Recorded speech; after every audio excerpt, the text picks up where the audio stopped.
What's up, fellas? This week we're back with week 4 of Dana White's Contender Series. This week we're trying to keep the streak going. I'm 3-0 on winning nights on Contender Series. So to kick us off with this card, we have Dylan Salvador going against Bulahi Oki. This fight is really hard for me to get a good read on. I do believe Oki is live as an underdog. He has some good wins on his resume, but like skill for skill, I do believe Dylan Salvador is probably better. He's shown a bit more grappling. Bolaji does have some questionable striking defense. He kind of fights with his hands down. I do believe this fight goes to a super close decision, which is why I have a hard time picking a side. So if you were going to bet on this fight, I think it's dog or pass, but I think it's just a hard pass fight. There's a lot of unknowns on both fighters' sides, and it's a very close fight. In my opinion, it should be probably closer to a pick'em, but Dylan does have more ways to win, which is why he's the favorite. Next up, we have a heavyweight fight between Thomas Peterson and Chandler Cole. Peterson is much bigger than Chandler, so I was expecting him, and he has a little bit better wins than Chandler, so has been knocked out 3 times. So I was expecting him to be a big favorite here, and we only see him sitting as a minus 360 favorite. He was like minus 530 earlier on in the week, so I do like that line, the Peterson money line as a parlay piece. And then we also see both of these fighters have been knocked out before, 3 times for Cole, once for Thomas Peterson. They both have a 100% finish rate as well. I don't see this fight going to decision. So I'm taking a look at the violence props. The under 2.5 sitting at minus 450. The fight doesn't go to decision, sitting at minus 650. Those lines are a little wide to play. You could parlay with them, but that's not really my take. Maybe once the fight doesn't start, round 3 comes out, I'd be interested, but as of now, I'm not parlaying any of that stuff up. Next up, we have another very close fight between Timothy Kawamba and Mateo Vogel.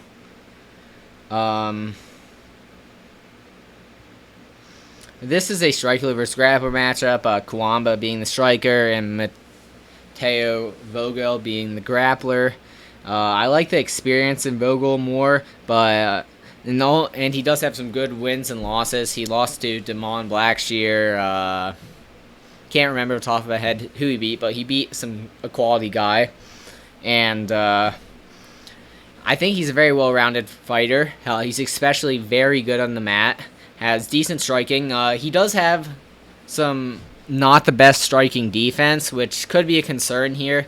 But Timothy Kawamba is not really like one-hit knocking guys out. So I don't see him getting a finish here.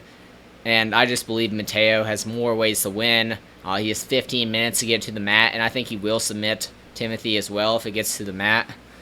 So I'm going with him as my pick.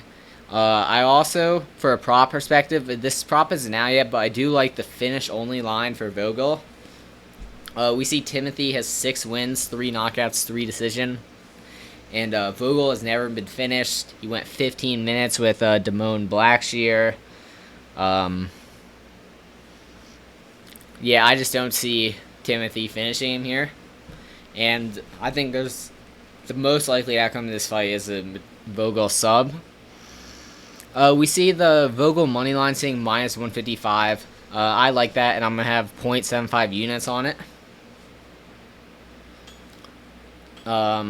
Next up, we have Yusri Belgaroy going against Marco Tulio Silva Costa. Belgaroy is another one of these high-level kickboxers switching to MMA. He's 1-2 against Alex Pereira in his career, and he's actually training right now at Teixeira MMA. So there definitely is a path for him to develop some like takedown defense and legit skills and become a legitimate UFC fighter. In this matchup here, he's way bigger than Marco. He has a 5-inch height advantage, and you can only imagine he has extremely long reach advantage too. I also believe it will be a knockout coming from either side. There is some holes in the striking of Marco, and Marco isn't really a grappler. I think Marco's going to choose to stand and bang with Yusri, and if this fight stays on the feet, you have to go with Yusri Belagari, the high-level kickboxer, to win. So that's who's my pick going to be, is Yusri just to be a better striker on the feet. We look at the lines, and he's sitting as a minus 142 favorite right now. I like that line, and I'm going to put 0.75 units on it. And now we're at the main event of the evening. We have Carlos Prates going against Mitch Ramirez. I see this as a very violent fight. Whoever loses is probably going to get brutally served. We have seen Prates finished 5 times in his past, and it hasn't been since 2017, which is good to see. So it seems like he's rounded off those skills, believes in himself, isn't really quitting anymore.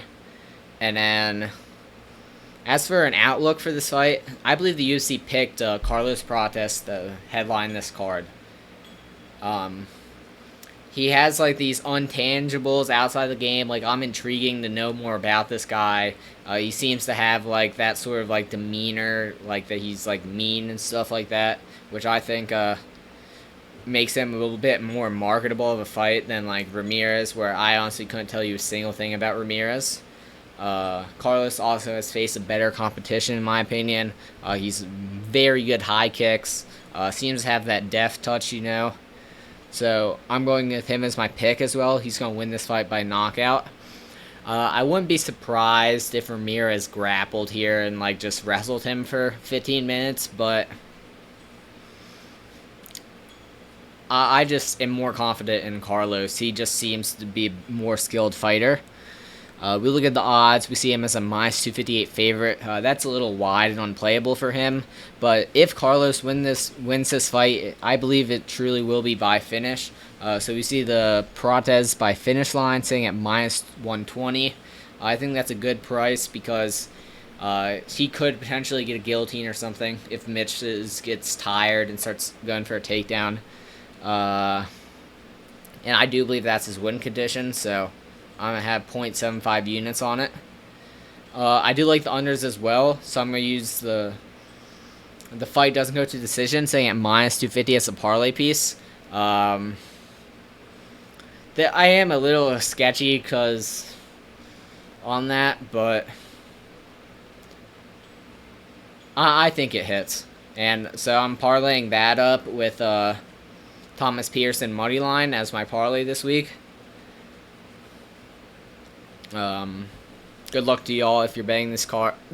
It should be exciting. There's some pretty exciting grappler versus striker matchups, and there should be some absolute bangers on it. So, as always, a good night of DWCS fights.